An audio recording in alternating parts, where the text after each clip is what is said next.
बिस्मिल्लाहिर्रहमानिर्रहीम। अस्सलाम वालेकुम। कैसे हैं आप सब लोग? उम्मीद करती हूँ सब खैरियत से होंगे। हम भी अल्लाह का शुक्र है ठीक हैं। और बस छोटी मोटी परेशानियाँ तो आती रहती हैं, और परेशानियाँ जब आती हैं तो अपने साथ आसानियाँ भी लेके आती हैं। तो अभी तकरीबन एक हफ़्ते पहले मेरे बेटे की दोबारा बाइक मतलब घर के सामने से ही कोई ले गया।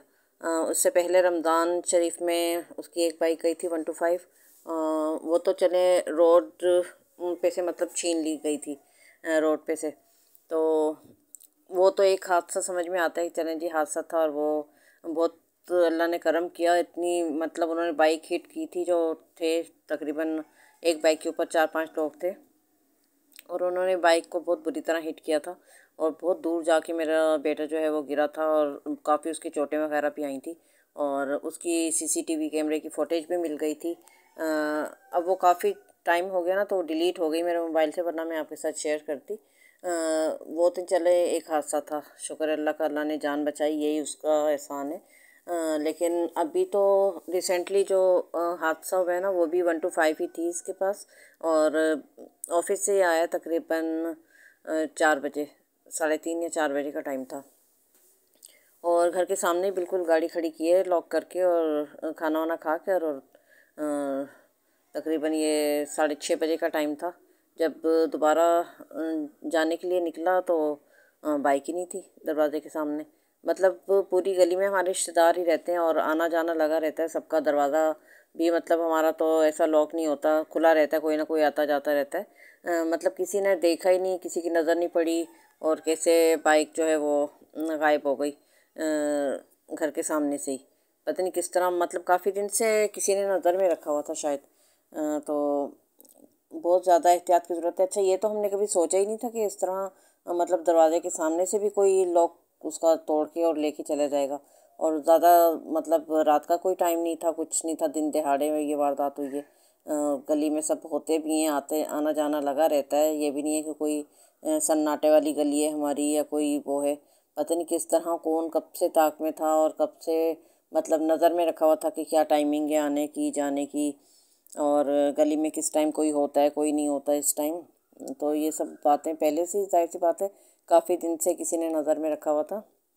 और बस जब उसको मौका मिला तो वो उसने अपना काम कर लिया। तो ये मतलब अभी 6 महीने के अंदर अंदर ये 2 गाड़ियाँ 125 जा चुकी हैं मेरे बेटे की। तो अब जो उसने पहले पुरानी गाड़ी ली थी, जब पहली 125 छीनी थी, तो उसके बाद उसने फिर एक बाइक ली थी पुरानी। तो शुक्र है वो अभी बाइक मतलब थी मौजूद, वो सेल नहीं की थी। तो ये दूसरी बाइक भी जब चली गई तो फिर जाहिर सी बात है कि उसी में ही काम वाम करा के वो अपने यूज़ में ले रहा है। अभी वो यही बोल रहा था कि चले मैं ना दूसरी बाइक ले लेता हूँ चाइना वाली। लेकिन मैंने यही समझाया कि बेटा अब नज़र में किसी ने रख लिया, क्योंकि दरवाजे के सामने से बाइक गई है ना, तो अब किसी सब ताक में ही रहेगा वो कि कब कौन सी बाइक ये यूज़ करता है कौन सी नहीं। तो बिल्कुल भी नई गाड़ी लेने की तो हमाकत करना ही नहीं। काफ़ी समझाया है तो उसने ये कि पुरानी बाइक में ही काम वाम करा कर अब वो अपना मतलब कराची में मतलब रहना है ना आपको, तो बिल्कुल फटीचर गाड़ी इस्तेमाल करें, जो कि अगर चली भी जाए तो दुख ना हो। और यही है बस, पता नहीं किस तरह इस तरह की हरकत कर लेते हैं कि किसी का कोई एहसास नहीं है कि कोई कितना परेशान होगा या क्या होगा। बस अल्लाह ताला इन्हें हिदायत दे, और जो नुकसान हुआ है अल्लाह ताला उसका बेहतर नेमल बदल हमें भी अता करे। अपनी दुआ में याद रखा करें एक दूसरे को, अपनी दुआ में मुझे मेरी फैमिली को ज़रूर याद रखिएगा। मैं भी आप सबके लिए दुआ करती हूँ। और तकरीबन 10 दिन बाद ये व्लॉग इसीलिए आया है कि बस इसी टेंशन परेशानी में ही थे। जाहिर सी बात है कि कोई चीज़ भी जाती तो उसका दुख और अफसोस तो होता ही है, और फिर इतनी महंगी चीज़ चली जाए तो उसका तो जाहिर सी बात है कि दुख होता ही है। बस अल्लाह ताला इसका बेहतर नेमल बदल अता करे, और हिदायत दे ऐसे लोगों को जो इस तरह की हरकतें करते हैं। चलें जी, अपनी दुआ में मुझे मेरी फैमिली को याद रखिएगा। और इंशाल्लाह फिर किसी नेक्स्ट व्लॉग में आपके साथ हाज़िर होंगे। अभी ज़फ़ान की माशाल्लाह से बिस्मिल्लाह भी होगी इतवार वाले दिन, तो वो व्लॉग भी आपके साथ शेयर करूँगी, ज़रूर ज़रूर देखिएगा। ओके जी, टेक केयर, बाय बाय, अल्लाह हाफ़िज़।